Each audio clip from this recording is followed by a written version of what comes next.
Sorry for the fake out. I know they were saying that it was announced that we were going to be having this class, and I was really excited about it. And I was really convinced that my dog was resorbing. And this is a great example of don't be your own dog's vet sometimes, right? I was trying to get the information a little bit ahead of schedule because we knew we were going to have this. The first ultrasound would be pretty early in things, and I think sometimes. I think sometimes you can have a variance in the way that your ultrasound might come out. You guys have probably experienced that yourselves, depending on where you have gone with your dogs for ultrasounds and such. All right, so we're just going to do a little quick overview. I just wanted to throw a couple slides up so that you guys kind of knew where we were and kind of what my brain was doing a couple weeks ago and where she's been already. So this is just an overview. I know you guys, I think, have this list from one of the promotional kind of guides that was sent out. This is kind of what to expect. Her due date is March 13th, plus or minus 2 days. I'm going to start checking her on the 11th for an elective C-section is my plan for her. And then we'll have several weeks where we're talking about puppies in different regards. So that will be all kind of different angles for what you might be thinking about at different ages of pregnancy and after she's delivered. So just a little bit, hold on just a second. Cabana, stay. She's right next to me and she's very needy, right? I have her like perfectly in position so we can ultrasound in a second, but can't ultrasound. All right, so Cabana is my personal dog. She's a 3-year-old bull mastiff. She's almost 4. She'll be 4 in May. She's never been bred. She's a maiden, and she does have some cycle variants. So I was waiting for her quite a bit to come in season. In the fall time, she could have come in any time. She didn't come in season until the end of December. So first day of heat was at the end of December on the 28th, just kind of right after I got back from a Christmas visit to Chicago. And then she had her LH surge approximately January 7th. I did not test her LH specifically, just inferred it based on her timing, but she had a really smooth ovulation curve. This is her pictured on her first TCI day with her one of those semen transport tanks. So this is her with her boyfriend. She was bred with frozen semen on the 23rd and 24th, which was 5 and 6 days post LH. Semen looked really good the first day. Second day, it was okay. It wasn't as good the second day. Really happy with it the first day. And we did breed her on a weekend in a snowstorm. My progesterone samples were lost. So everything that could go wrong went wrong. But fortunately, the things that were really important were under control. So the semen thawed pretty well. I had the semen right, and I was able to get her bred despite it being on a Sunday. I fortunately have staff that's willing to come in to meet me up there. So able to breed her kind of precisely when she needs to be. Frozen is so specific. I think it can be kind of tough with that, depending on your circumstance. Okay, so some mentions of her early care. So what I chose to do. She got, when she was early, when she was in season but had not ovulated yet, I gave her 3 days of Panacure. And I live in Texas. I think most parts of the United States, even if you don't live in an endemically wormy area of the country that's moist and warm all the time, even if your dogs come from locations or have some ancestry, they can actually pass encysted oocysts and early stages of parasites from mother to baby, and then that baby could never actually shed and could have encysted migratory type larval situations too. So it's a good idea no matter where you live. I think for many of us, we breed across the country with a lot of different dogs and backgrounds, so it could be that it's a good measure for you even if you're not from where I'm from. She eats sensitive skin stomach pro plan. I feed her the puppy one because it's the most similar to the original sensitive skin and stomach performance type food. They don't have that specific one anymore. They kind of shifted to puppy versus adult, but she's already on the puppy. I like her coat a little bit better on it. And she can be a little bit chicken allergic, so she's always been on that one. It is well balanced for pregnancy, so it worked out pretty nicely for that. So I didn't change anything about her food. I didn't change how much, anything of that sort. I did start her on some salmon oil and probiotics, which is not part of her usual regimen. Could be, but I just don't tend to. I'm kind of a less is more person for a lot of things. And I've been really intense about ear cleanings because I just don't want her to get an ear infection while she's pregnant. Her manifestation, if she does get into another dog's food and it is chicken-based, she tends to break with an ear infection. So I've just been trying to be very aware and cautious of that, and using ear cleansers when I give her a bath.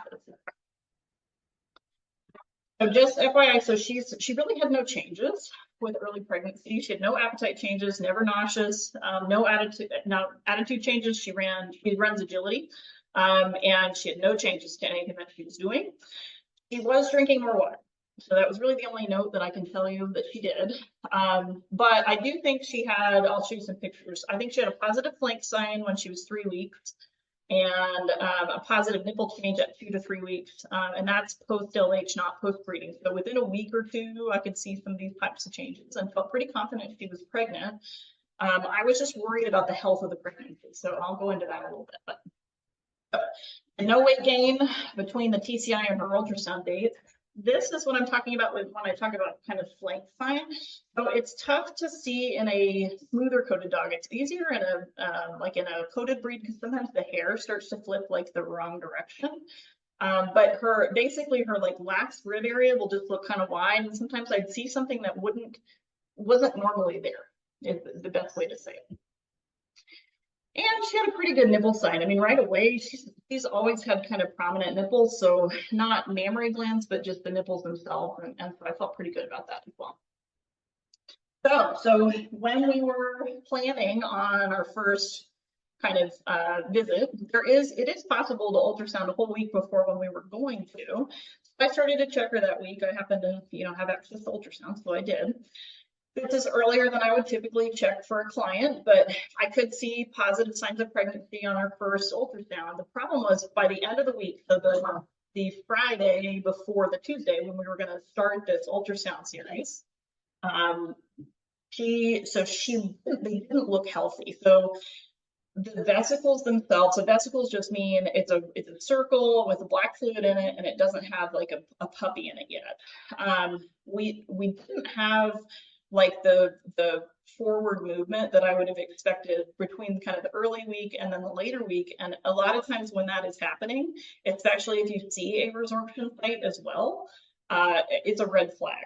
It was bred with frozen semen, also a red flag for possible resorption. It's more common to do so when they are bred with frozen. So I was worried that we'd show up with our first ultrasound visit and that we wouldn't have anything to show you guys. So we skipped that week for that reason. And I just told them, let me just watch her and see what she does. And if she holds her pregnancy and everything's healthy, then we can go ahead and pick up in a couple of weeks. So that was kind of the thought behind it. And then when I was rechecking her a little bit later, she had 3 fetuses that I could tell. I'm pretty confident it's 4. Now they're big enough that we can't really pick them apart as easily because they kind of all take up the same area. But she looks healthy. Her progesterone was nice and high. She didn't have anything wrong with her blood work, so there wasn't really any reason to be concerned at this point. They've been growing consistently, no new issues. So just to show you what that would look like. So on the left is a small vesicle. So the smaller kind of size vesicles, you'll see the black bladder at kind of the top on the right or the left image. That's kind of the triangular black shape. And then the 2 smaller circles are pregnancies. So the idea is that if they look like that, it's okay when it's super early, but they should look like the picture on the right 2 or 3 days later. They almost always will look like that image on the right by the time they're at 28 days or so gestation, which is kind of where she was. So she is being such a ham right now. So it just so happened today, I just so happened to have a colleague that spayed a incidentally pregnant dog that was here for routine spay from a rescue. And I just wanted to show you, this is kind of how little things are. So that's a 4x4 centimeter gauze sponge that we use for surgery. And the little kind of swellings are on the uterus there. I opened one up on the right image so you guys can kind of see how teeny tiny things are. This dog was probably between 28 and 30 days gestation from LH. So this is kind of where we were initially going to be looking at pregnancy. Now they're probably 2 to 3 times that size roughly in size. So Just so you know, so the machine that I'll be using for these couple of checks, this is actually a machine that some owners will have. It's called a butterfly. It can actually adjust to your to a phone. We have it connected to an iPad. But just, you know, FYI, and she's about 6 weeks right now. So again, her due date is March 13th. The next time we see you after we do our ultrasound today, we're gonna do another ultrasound just for fun. I'm gonna just go ahead and have her x-rays done so that we can kind of show and tell. She doesn't need x-rays since she's having a C-section. But I just think for education reasons, it would be nice for you guys to be able to see what that would look like comparatively at that time. So without further ado, you stay. She's being so naughty. She knows that I'm on camera here. Okay, so you should be seeing my body. If anybody could confirm that, that would be groovy. What I'm gonna do, I'm gonna just cinch our ultrasound up here so you guys can see. And I'm hoping we can do a little show and tell. Stay now.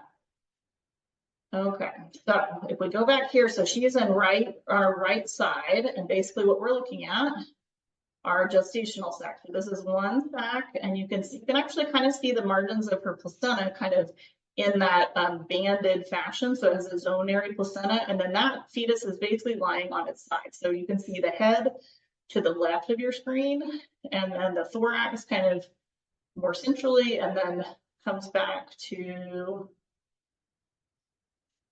having, oh, he's moving away from me. So the fun thing about ultrasounding at this stage, they do tend to kind of feel pressure, and they tend to kind of move around on us sometimes. Sometimes they move completely away. And this particular ultrasound doesn't have a lot of strength. So you can see it just kind of wiggle there. This particular ultrasound doesn't have a lot of strength in measuring, like it can't show Doppler, which means it can't show blood flow in and out of the heart.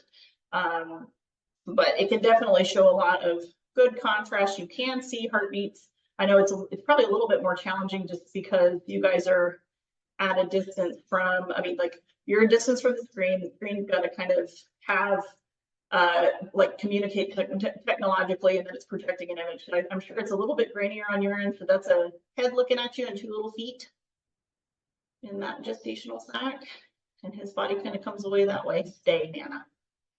Let me see if I can get him in another slice. But I basically, at this stage, you can see they kind of compete for space, right? So I can see in some views, I can see more than one, right? So I know it's more than one. If I was checking her for the very first time, that's probably the best I could say, other than, you know, these guys are over here. And then if I go down here, I have a different one over here. So, and then like in this shot, you can see 3 in one shot, right?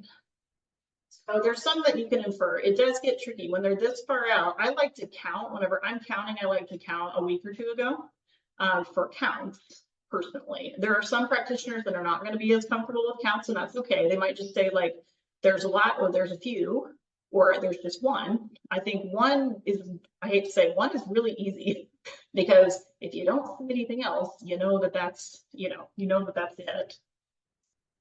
Nana, hold on just a second, guys. Oh yeah, thank you. She's a very good girl. She's hanging here with no restraint because she's just perfect. Okay, and we're back. So while I continue to kind of roll around in here, do you guys want to field any questions? If anybody has any questions about the timeline, I know we're probably up with our 10-15 minute window now. Yeah, this was so great. We do have quite a few questions, but I will do my best to just select a few. Sure. And just a reminder to everyone, we're going to be doing this for many, many weeks, so there will be plenty of times for questions. Someone was curious when you would say is the best time for an ultrasound to confirm pregnancy, given that not every vet has the most high-tech equipment. And that's a wonderful question, and I think so well illustrated by this exact situation that I was in, right? So I was using an ultrasound that's a little bit more middle of the road. It's not a super high-end ultrasound. And I think I convinced myself there was more issue than there was because I was pushing the limit on my timeline. So I think 28 days post-LH is my favorite day. That is my favorite between 28 and I would say 30. I think if you push before that, sometimes so it's useful if you're trying to catch what they're doing and why they resorbed and prove that they resorbed. But I would say for most people, it's more practical to check them when we know we're kind of past the window of concern.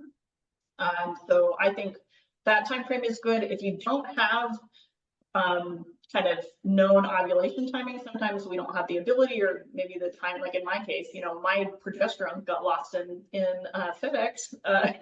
So I think sometimes 4 weeks from breeding for most breeding types, if it's frozen semen, we know we're breeding kind of late. It might be a little different for frozen semen. But for most other types of semen, fresh semen, natural breeding, etc., I think sometimes a little bit earlier is possible, but 4 weeks from then is reasonable as well. That you know that you're going to see pregnancy on the ultrasound.